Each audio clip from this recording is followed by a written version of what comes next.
سلام به ادبیاتیای عزیز، دوستان عزیز و ارجمند. به صفحه افسون واژه‌ها خوش اومدین و اینجا قرار کلی با هم شعر بخونیم.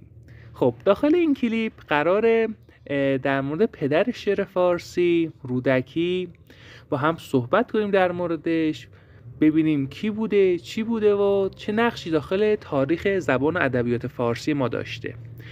بوی جوی مولیان آید همین، یاد یار مهربان آید همین. همینطور که میتونید این شعر یکی از معروف ترین شعرهای رودکیه.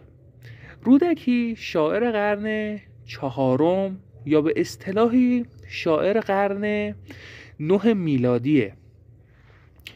رودکی از کودکی اونجور که گفتن نابینا بوده، یا یه اصطلاحی هم یه عده میگن به خاطر مذهبش که اسماعیلی بوده، حکمران اون موقع به خاطر اختلافاتی که باهاش داشتن قلعه داغ باخل چشماش کردن و اونو کور کردن. پس تا اینجا متوجه شدیم که رودکی یا کور مادرزاد بوده یا اینکه اونو کور کردن.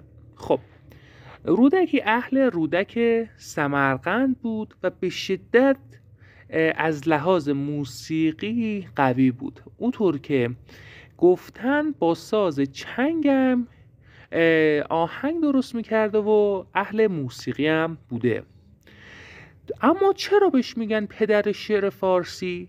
دلایل زیادی ذکر شده داخل تاریخ ادبیات، اما مهمترین دلیلش اینه که اولین دیوان و اولین کتاب از رودکی به یادگار مونده. اما به اشتباهی میگن اولین فردی بوده که شعر گفته، برای همین بهش میگن پدر شعر فارسی. این غلطه، چون ما قبل از رودکی شاعران زیادی داشتیم،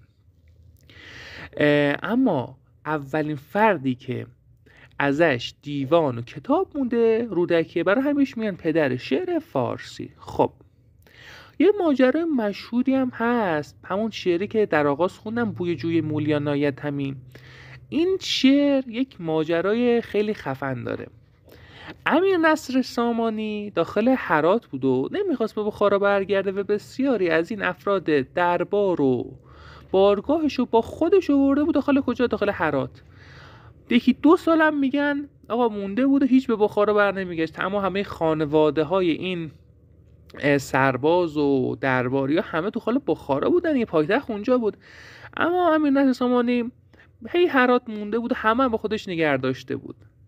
بعد درباری ها میرن پیش رودکی، بهش میگن یه شعر، یه کاری کن، یه چیزی بگو که امیر نصر سامانی به بخارا برگرده، والا ما دلمون تنگ شده برای خانوادمون.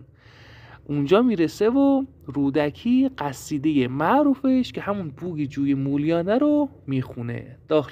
داخل آخر کلیپم این شعر رو براتون میخونم. خب اما متاسفانه از اشعار رودکی خیلی شعر کمی باقی مونده. اونجور که تذکره نویسان نوشتند قریب به 1 میلیون بیت شعر ازش شعر گفته رودکی، اما الان در حال حاضر کمتر از 1000 بیت شعر ما داریم از رودکی. به طور کلی رودکی پدر شعر فارسیه و با شعرهاش که با ساز چنگ میگفته دل آدم ها رو تسخیر میکرده و میتونیم بگیم یک پله‌ای بوده که شاعران بزرگی مثل فردوسی و سعدی و حافظ ظهور کنن. یعنی اگر رودکی نبود قطعا ما شاعرانی به بزرگ فردوسی و سعدی و حافظ نداشتیم. خب حالا در آخر کلیپ هم شعر بوی جوی مولیان که رودکی برای امیر نصر سامانی میگه و براتون میخونم. بوی جوی مولیان آید همی، یاد یار مهربان آید همی. ریگ آموی و درشتی های او، زیر پایم پرنیان آید همی.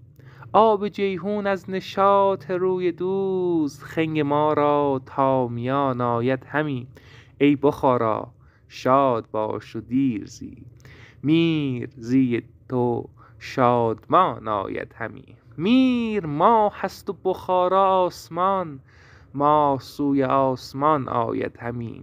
میر سروست و بخارا بوستان، سرو سوی بوستان آید همی. زمانی که رودکی این شعر رو میخونه اونجور که تذکره نویسان نوشتن، امیر سامانی پا برهنه سوار بر زین اسب میشه و به سوی بخارا حرکت میکنه. دوستان اگه کلیپ رو دوست داشتید حتما لایک یادتون نره و پیج ما رو هم دنبال کنید. تا درودی دیگر، بدرود.